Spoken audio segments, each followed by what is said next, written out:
राज्यातील व आपल्या भागातील नवनवीन बातम्या पाहण्यासाठी SM9 न्यूज मराठी या चॅनलला लाईक करा, सबस्क्राइब करा आणि शेअर करायला मधील अवैध डाळिंब लिलावाबाबत आज तहसील कार्यालयामध्ये तहसीलदार साहेबांच्या अध्यक्षतेखाली सर्व खाते प्रमुखांची व मार्केट कमिटी यांची बैठक संपन्न झाली। त्या बैठकीमध्ये 21 तारखेपर्यंत अवैध धंदे बंद करण्यासंदर्भात एक समिती नेमण्यात आलेली आहे।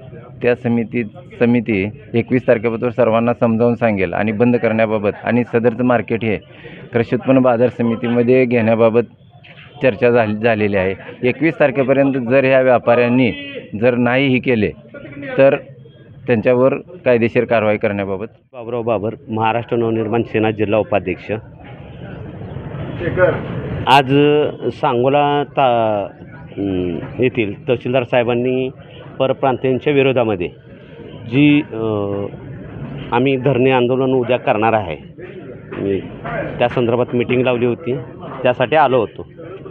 तर यामध्ये CO साहेब, मुख्याधिकारी, PI साहेब आणि माननीय तहसीलदार साहेब यांनी तोडगा काढण्याचा प्रयत्न केला, पण ज्यांच्या विरोधात तक्रार आहे ते प्रांतीय व्यापारी, त्यांचा प्रतिनिधी एकही इथं उभा राहिलेला नाही।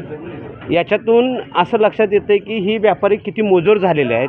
प्रशासनाने विनंती करूनही आज ते मीटिंगला किंवा चर्चेला उपस्थित राहिलेले नाहीत। महाराष्ट्र नवनिर्माण सेना गेली 5-7 वर्षे, कित्येक वर्षे ह्या परप्रांतीय व्यापाऱ्यांच्या विरोधामध्ये आंदोलन करते आहे आणि इथून पुढेही जर ह्यांचा मुजोरपणा असाच राहिला तर याच्यानंतर कडक स्वरूपाचं मनसेच्या स्टाईलनं आंदोलन केलं जाईल।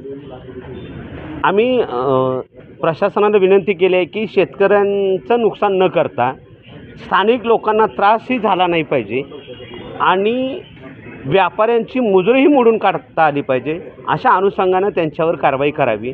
त्यांचे सगळे कायदेशीर कागदपत्र इंडियन मायग्रेशन ॲक्टनुसार ते त्यांना लायसन्स आहे का व्यापार करायला, ह्या सगळ्या बाबींचा शोध घ्यावा, पडताळा घ्यावा आणि जी ह्यामध्ये काही लोक अपराधी स्वरूपाचे आहेत, मग त्यांचे आधार कार्ड वगैरे चेक करून त्यांचं त्या ठिकाणी कुठं गुन्ह्याची नोंद आहे का, या संदर्भातसुद्धा माझं PI साहेबाशी बोलणं झालं की तुम्ही तिथं स्थानिक पोलीस प्रशासनाला त्यांची चौकशी करून त्यांच्यावर गुन्हे दाखल आहेत का तर याचीही चौकशी करावी।